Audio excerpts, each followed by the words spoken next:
Hello everyone, myself Suchana Datta and I'm a PhD student at University College Dublin. I'll be presenting our paper titled Retrieving Potential Causes from a Query Event on behalf of all my team members.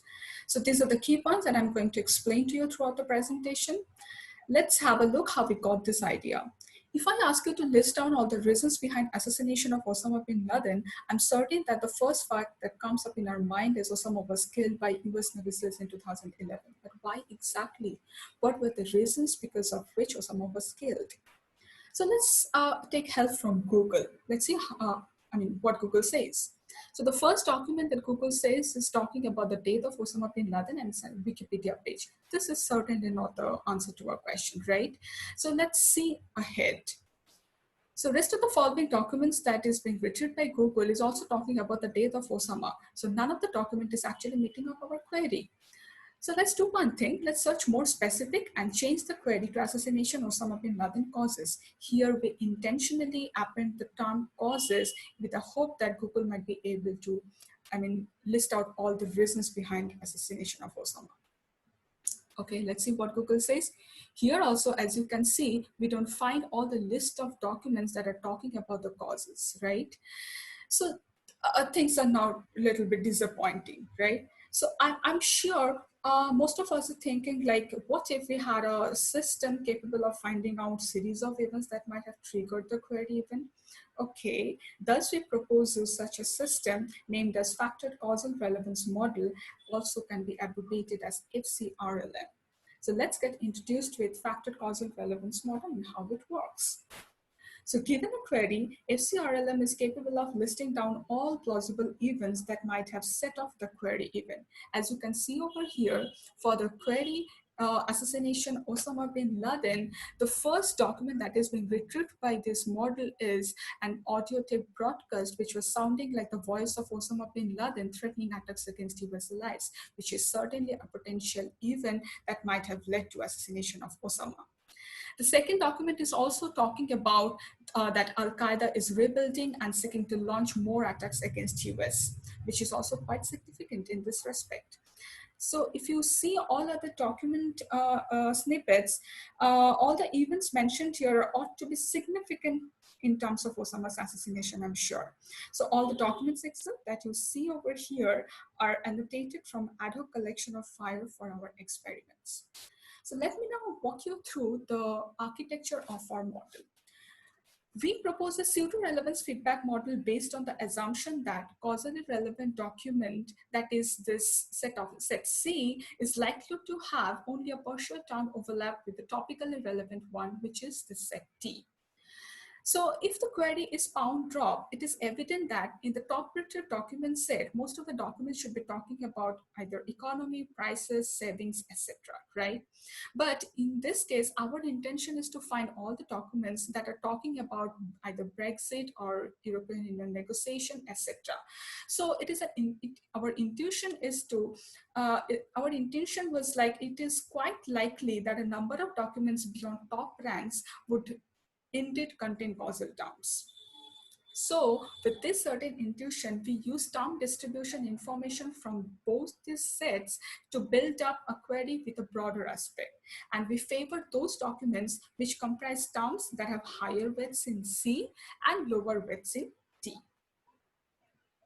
So technically speaking, we estimate a causal relevance model theta C as a function of the topical relevance model theta T, which represents a set of terms that are directly related to the core topic of the query. This eventually expands the set of initial query terms because a small number of initial query terms is likely not to have sufficient information to help find the causally relevant terms, and eventually the documents, of course. So we estimate a standard topical relevance model theta T with the help of this expression. You see, one thing we notice here is all the weights calculated here are actually capturing the co-occurrences between terms in the top retrieved M documents and query terms. Next, we consider that this estimated terms in theta T has the ability of making the query more general. which according to our hypothesis is more useful to find causal relevance. Here our intention is to balance the trade-off that terms in the causal model should be correlated well with the general concept of theta t and also should not be concentrated on solely the query specific terms. Thus we formulate causal relevance model theta t with this expression. Here we notice that we employ an odds ratio between the probability of a term occurring within a document retrieved and the probability of the same term estimated by this theta t, which are more specific to effect query event. Thus, we favor all the terms that are relatively infrequent in theta t through a decrease in the denominator, which is this, and frequent in the top ranked documents retrieved with a more general query through an increase in the numerator. And finally, we estimate our factor causal relevance model by substituting the topical model theta t in the second expression. But why we call it factor? Because the causal model is factorized in the topical, which then leads to estimating the causal one. Let's talk about the data set. So in case of collection, we used the telegraph dump, which was spanned across 2001 to 2011 from FIRE ad hoc benchmark dataset. And the whole collection was categorized into different categories like business, sports, opinion, etc. Total number of documents was around 300,000 documents, and the size of the vocabulary was more than 700,000. Well, while building up the queries, we actually compiled 20 different queries from FIRE ad hoc query set. And while preparing these queries, we set some thumb rules. The first one was each selected query event must have a number of factors responsible leading towards it. Secondly, we excluded all the cases where causative factor is either too obvious, that means all the causal relevant terms are already present in the query itself, or it's too small in number, that means in all those cases where we can find a list of or the series of events that might have led the query event. And lastly, selected topic must occur during the period covered by the target collection, of course. In terms of relevance judgment, I would like to show you the difference, how we actually judged all the documents. So for the same query assassination of Osama bin Laden, as you can see, the first document is actually talking about a buzz that Osama bin Laden may have died of typhoid in Pakistan last month. This document is essentially a topically relevant document, which is talking about the death of Osama, but this is certainly not related to his assassination, whatsoever. So but in the second document, in the second case, the United States blames bin Laden and his Al-Qaeda network for the September 11, 2001 hijack plane attacks on America. Is certainly a potential event that might have led to, the Osama's assassination. So let's talk about the evaluation. These are the baseline methods that we have applied. So firstly, we experimented with standard language model with Jelinek versus Modin. Next, we applied relevance feedback baseline method, which is vanilla RM3. And the third baseline method we used is the RLM with causal relevance, which is also abbreviated as CRLM.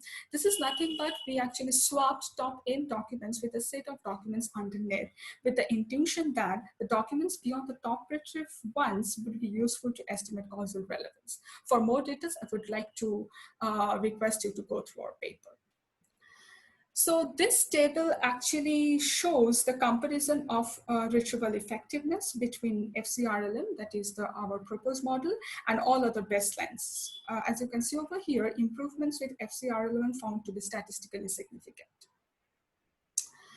And